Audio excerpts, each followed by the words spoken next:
So we're still on that verse, the third verse, the second line of the third verse. Yeah, we're anchored there. You have fine features, you have gained this opportune and leisured human form. If you follow me, who speaks to help others, listen well, I have something to say. Okay, so this opportune and leisured human form. Yeah. So I started explaining yesterday about, really giving thought to the factor of why are we born us? Why weren't we born somebody else? What would it be like to be born somebody else? What would it be like to be born even in a different species, in a different form, where we're limited in terms of what we can think, what we can understand by, the body that we take. But even when we have a human life, to have a precious human life is another situation altogether. Because like I was saying yesterday, if we use our human life to damage other beings, then, or not put it like that, just having a human body doesn't mean we have a precious human life. Okay, because there's all these other conditions that need to go along with it, and all these conditions center on the ability of us to learn, understand, and practice a spiritual path. Okay, and so this is coming from the stages of the path to awakening. So of course the criteria in it are going to be the criteria for what kind of life enables us to practice the path the best. Yeah, so like I was saying yesterday, if you're born in a country without the Dharma, or maybe the Dharma never was taught there, or maybe it was a place where there was no religious freedom, where you really lived in dire fear of the authorities. And this was the situation in Tibet and China during the Cultural Revolution. It was the situation in Eastern Europe and Russia and Cuba, for many decades, where, you may have a spiritual yearning, but how are you going to learn anything? And in many countries, impossible to learn the Buddha's Dharma in any case, even if you have freedom, because there's no teachers there, there's no books in your own language. So when we think like this, that I could have been born in all these situations where it would have been very difficult to meet the Buddha's teachings, or where I would have lived in fear of practicing them, or possibly been arrested or beaten because of practicing them, then we really have to, come back to where we are now and see how incredibly fortunate we are. But I think sometimes even more than the fortune in the external situation is the fortune in the internal situation, that we, from our sides, have some kind of curiosity and interest in spiritual yearning. My personal philosophy is I believe in everybody that's there somewhere, but that it gets really buried due to the external situation, due to their conditioning, many things, due to the way their mind thinks. And so even though those questions are always there about why am I alive, and what's the purpose of my life, and what happens after death, and what does it mean to live a meaningful life, although those questions are there, I think because they're difficult to answer, and because the external society says, forget that, just try and make money, that's the source of happiness, that therefore people do forget their spiritual interest and focus on doing what society says they should do in order to be happy. Yeah, and so, we all grew up in families. I don't, know about yours, but in mine, my parents didn't have much spiritual interest, even in their own religion. They were the first generation born in this country, so their goal was to get the American dream. So, religion was like, who cares about that? And yet, I cared about it, yeah.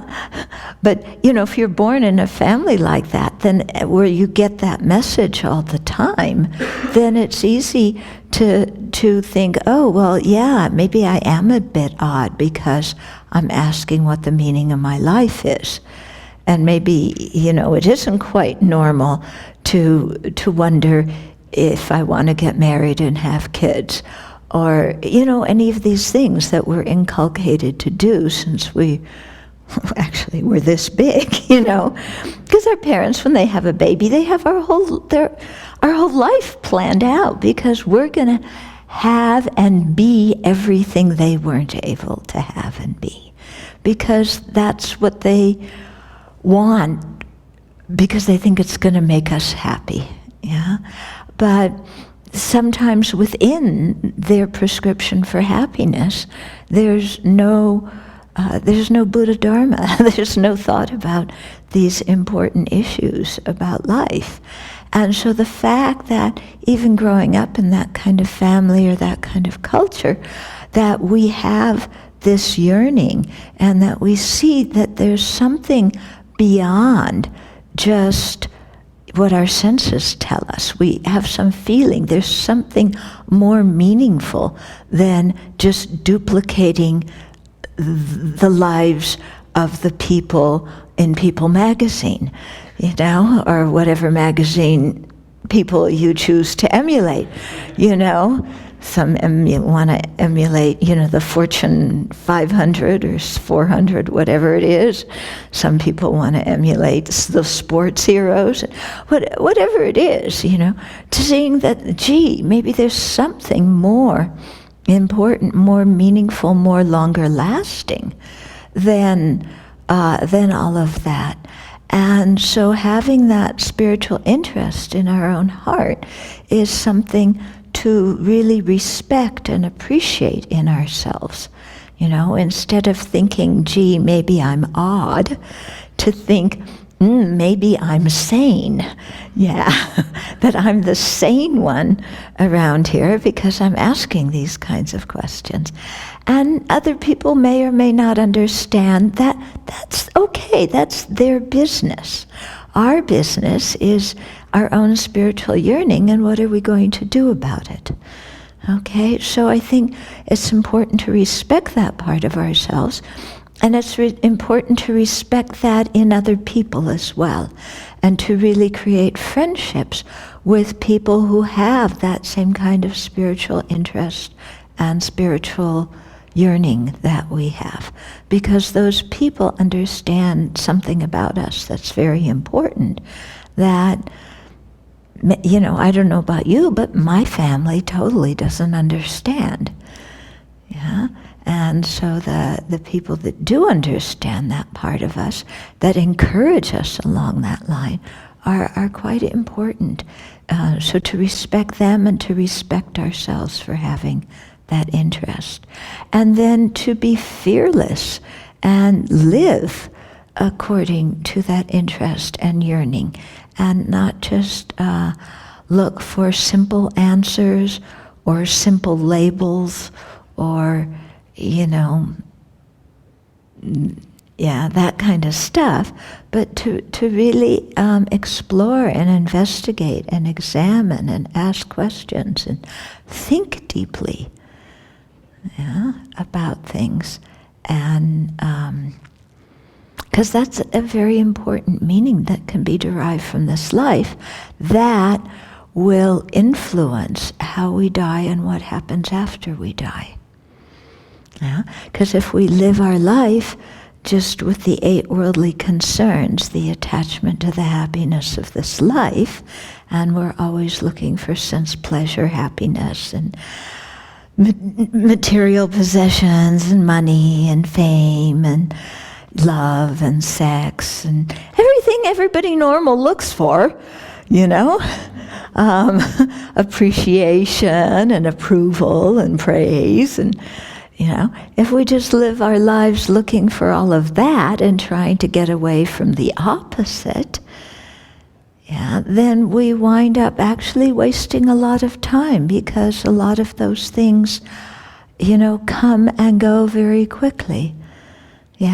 Money and material things come, go. Same with relationships with a lot of attachment. Come, go. And, all these things. Fame is unreliable. Praise is unreliable, because the next person's going to turn around and criticize you. So, to be able to see, the point of all of this is to be able to see that our happiness and well-being does not depend on the external world. It depends on what's going on inside of here, and how we're thinking and how we're feeling, and what our perspective on life is.